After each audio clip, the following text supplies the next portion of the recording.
This is Standing Watch. And now, Evangelist Norbert Link. Greetings, everyone, and welcome back to our Standing Watch program. Today I'd like to share with you a special message which I gave to our local church congregation in San Diego. And at the end of the message, I will introduce a free booklet to you. I think that you will be very interested in this message because it has a lot to do with what is going on today, specifically in the Middle East. Today I'd like to approach this a little bit differently because we are really focused on what's happening now in the United States when it comes to presidential elections. And as we all know, the first one is going to happen this Monday, the Iowa caucus, and then it's going to go on from there. And we can predict that for the entire year now, we basically are going to be bombarded with political events. And another great situation is happening in Europe with the migrant crisis, which also, of course, has already had some relevance for the political debates in this country. And in focusing on those things, even though they are important, we might forget more important events in another part of the world. And I'd like to talk about those today because that is where World War III is going to start. And of course, I am talking about the Middle East. And as we have heard for many, many years, keep your eyes on the Middle East. And if you watch the news here on American TV, you hear virtually nothing about the Middle East.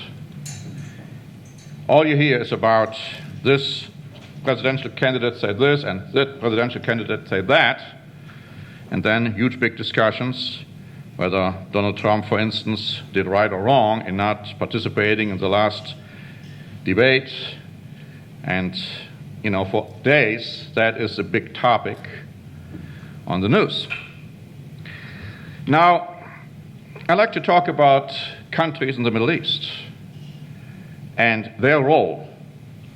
And first, let me talk to you about Iran.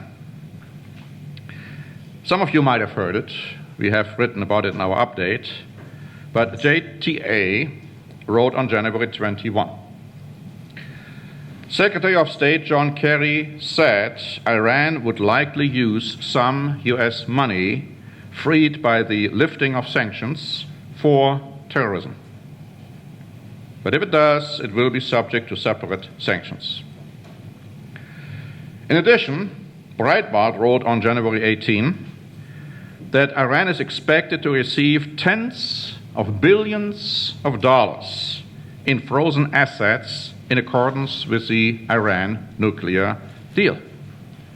In addition, Secretary of State John Kerry announced the U.S. had granted Iran $1.7 billion, repaying the Ayatollah's theocracy a $400 million debt plus $1.3 billion in interest.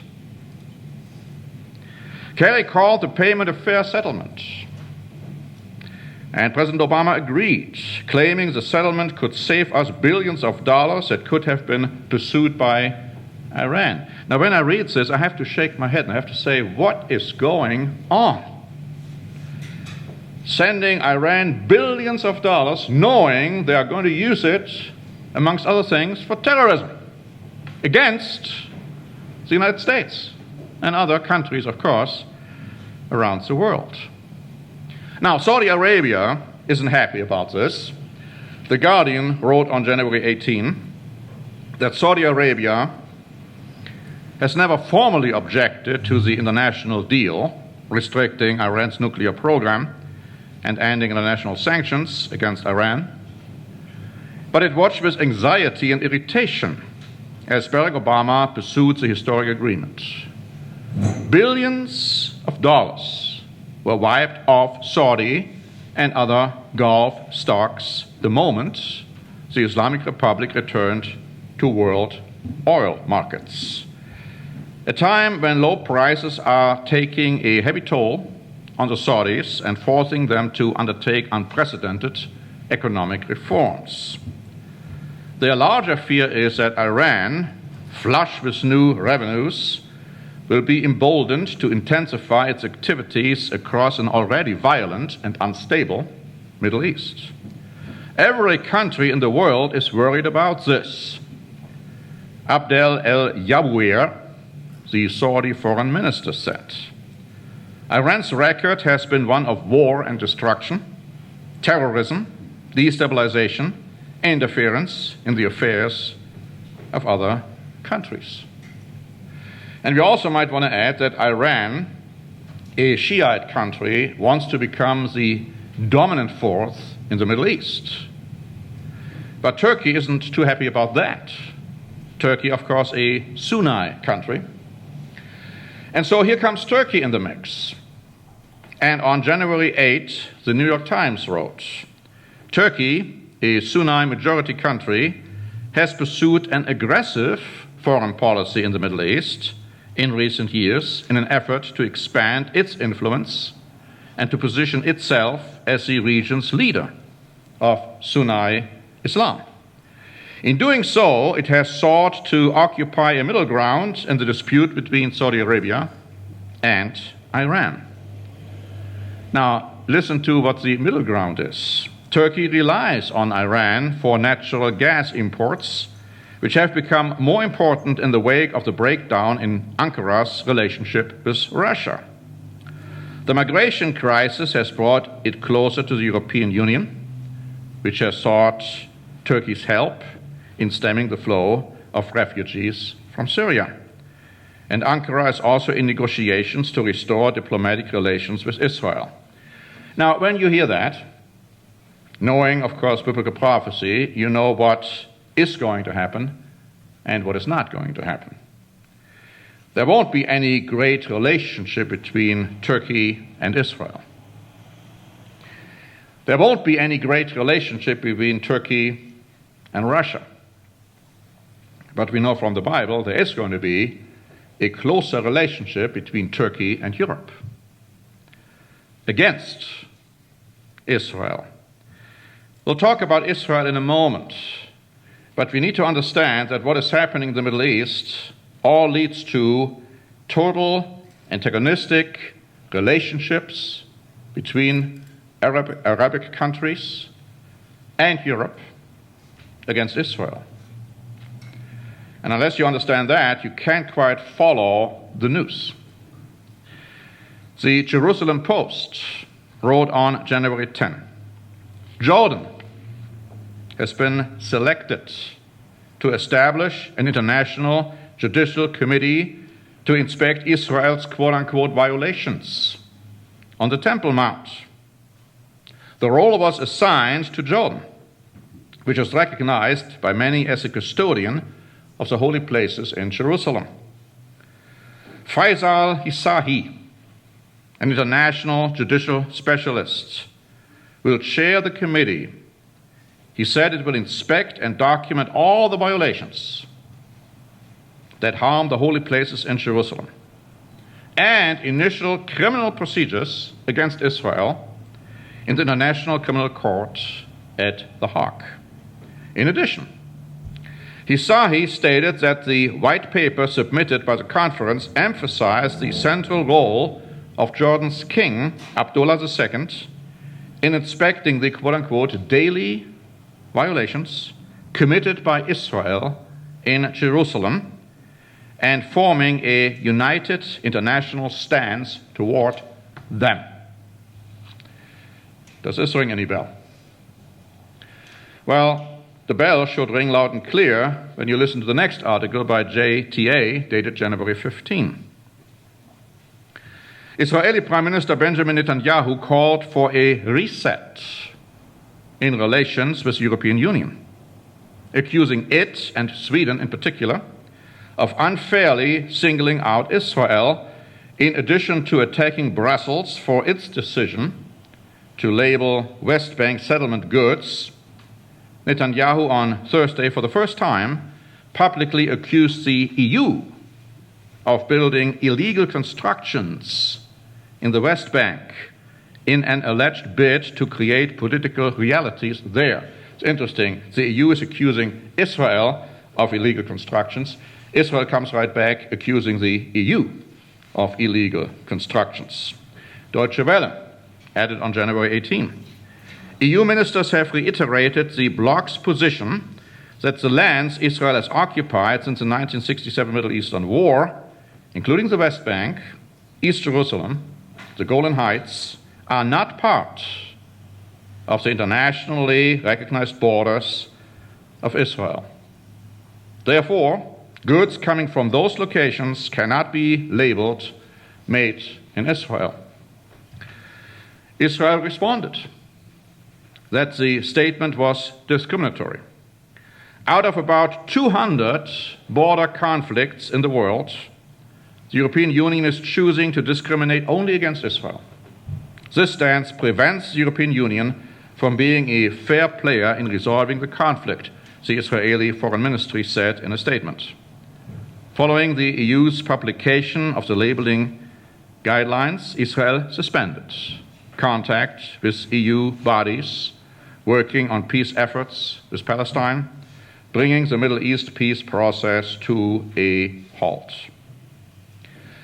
But not only that, as we see now that the world is ganging up against Israel, very clearly. Specifically the Arab nations, specifically the EU. There is another player, and that player is actually ISIS. The Economist wrote on January 23, ISIS, or IS as they call it, ICE, some say ISIS, ISIL, the Islamic State, however you want to call it, ISIS has yet to attack Israel. Its main forces in southern Syria are about 50 miles from Israel's borders. Last month, ISIS put out a recording saying that with the help of Allah, we are getting closer to you, Israel, every day. The Israelis will soon see us in Palestine. Now, Israel is discreetly providing the Egyptians with intelligence and military help. It says that ISIS shares routes for smuggling arms and other supplies with Hamas, the Islamist group that controls Gaza. These could be used for launching future attacks on Israel. But not only that, it also goes on to say the Israelis are also worried that radical Palestinians, who are citizens of Israel, may be working for ISIS. Israel's president said, Mr. Rivlin, I am not talking about the borders of Israel, but about ISIS within. Research, arrests, witnesses, open and classified analysis all indicate clearly that ISIS' popularity is growing and that even Israeli Arabs are actually joining up with it. So we are talking about a scenario where Israel might be attacked from the outside and from the inside. Now, thinking about what Israel is going to do, they are going to build a third temple. They are going to start bringing sacrifices on the Temple Mount. Can you imagine the reaction? They are already hostile towards Israel the way it is right now. Reuters reported on January 23, a 13-year-old Palestinian girl was shot dead by an Israeli security guard. She tried to stab at a settlement in the Israeli-occupied West Bank. It was the latest fatality in an almost 4-month-long surge of violence that has raised concern of wider escalation. How come we haven't heard anything about this in this country? On the news.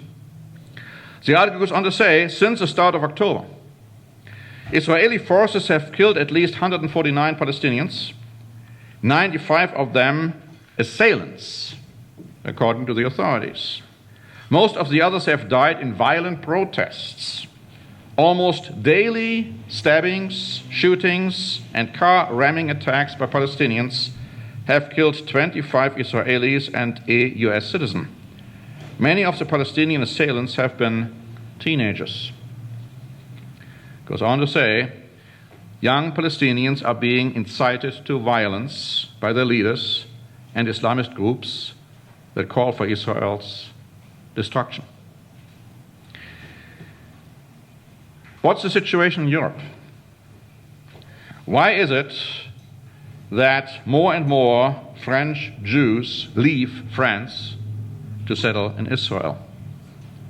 CNN wrote on January 23, nearly 8,000 French Jews moved to Israel in the year following the Charlie Hebdo attack.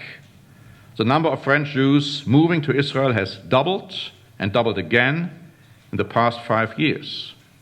Now, Britain has the second highest Jewish emigration from Western Europe, but the scale is much smaller. Many French Jews settle in Ashdod, a city in southern Israel known for its large French population. But it's not limited to France. The article says that when the European Union studied the prevalence of anti-Semitism in 2013, it found that 74% of Jews in France avoid openly identifying themselves as Jewish, at least some of the time. And more than a quarter of French Jews always do. Now, Angela Merkel, German Chancellor, recently warned against growing anti-Semitism in Germany. She said that, well, there's a lot of anti-Muslimism, if you call it that way, in Europe and in Germany. But what's overlooked is the fact that anti-Semitism is on the rise. Similar reports have been published in the United States. Much more anti-Semitic acts are taking place in the United States than there are, let's say, against Muslims. As I said earlier, Egypt is at this point somewhat in collaboration with Israel, but we don't know that that will last. In any event, the situation in Egypt is terrible. The Guardian wrote on January 24 that the scale of state repression in Egypt is greater today than it has been for generations. One of the country's most prominent journalists and human rights activists has told The Guardian. This is without doubt the worst we have ever seen, he said. The level of repression now is significantly higher than it was under the Mubarak regime, which, by the way, the United States helped to topple. And the people from older generations say it's worse than even the worst periods of the 1950s and 60s under Mr. Nasser. Now, some of you who are a little bit older might still recall that name, Mr. Nasser, looked upon as a dictator. And this journalist says now it's even worse than even under Mr. Nasser. The article says Egypt under Sisi, that's the current leader, has jailed more journalists than any other country on earth, barring China. Going back to that spring, they called it, right? Where allegedly freedom was brought to those countries. The situation has become worse than it ever has been before. Now, the Bible makes it very clear that there are going to be some collaborations, some confederations. Our free booklet, Middle Eastern and African Nations in Bible Prophecy. If you haven't read it recently, please do. It goes into a lot of these countries. It talks about the fact that a collaboration will take place between Arab countries and Germany against Israel. It's clearly prophesied.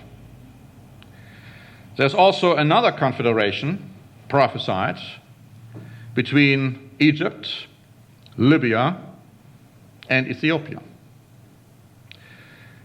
Egypt will not play a major role in the Middle East, but it will be part of that confederation. It's interesting that Libya is part of it too, because right now there are concerns that ISIS will operate from Libya, getting closer to its neighbor countries. But virtually nothing is reported about Ethiopia. And I'd like to take that opportunity to read a little bit from our booklet on Ethiopia, because there are some facts many people don't know. Because the Bible makes it clear that Ethiopia might very well still play an important role in the end time. Ethiopia is the second most populous nation in Africa, with over 85.2 million people. When Africa was divided up by European powers at the Berlin Conference, Ethiopia was one of only 2 countries that retained its independence. Addis Ababa, which is Ethiopia's capital, became the location of several international organizations focused on Africa. As a founding member of the Non-Aligned Movement, the G77, the Organization of African Unity, and on it goes. Today, Addis Ababa is still the headquarters of the African Union, the Nile Basin Commission, etc. The country has one of the most powerful militaries in Africa. Did you know that? And Addis Ababa is the headquarters of the Continental African Standby Force. Now they're talking in Europe about United Army. They already got it in Africa. It's going to say Ethiopia has close historical ties to all 3 of the world's major Abrahamic religions. It was one of the first Christian countries in the world, having officially adopted Christianity as a state religion in the 4th century. It has a Christian majority, and 1/3 of the population is Muslim. Today, Ethiopia has the biggest economy in East Africa. That's not the picture you sometimes envision by saying, oh, these are all the poor people in Ethiopia who are dying of hunger. That's not the way it really is true. It goes on to say, it's also one of the fastest growing economies in the world.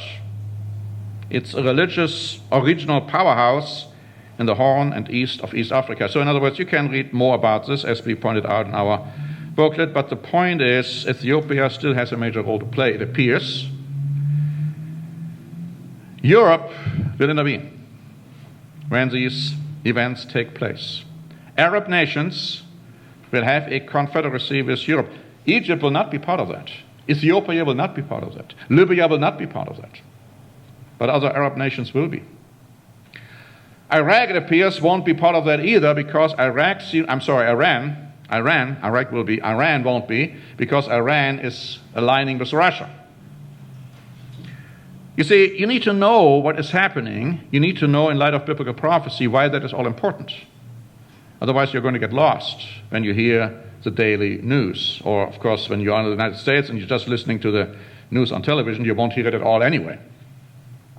So let's keep focused on the Middle East, because, as I said, World War III, the Great Tribulation, will start there. And when it starts, the end will be very, very soon. And as we should know, unless Jesus Christ were to intervene and stop the madness, no one, no human being would survive.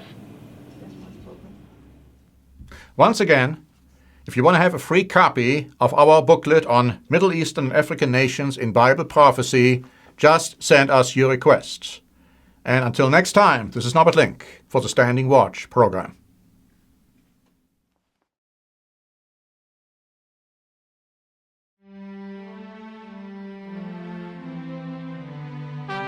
Standing Watch is a presentation by The Church of the Eternal God, P.O. Box 270519, San Diego, California 92198.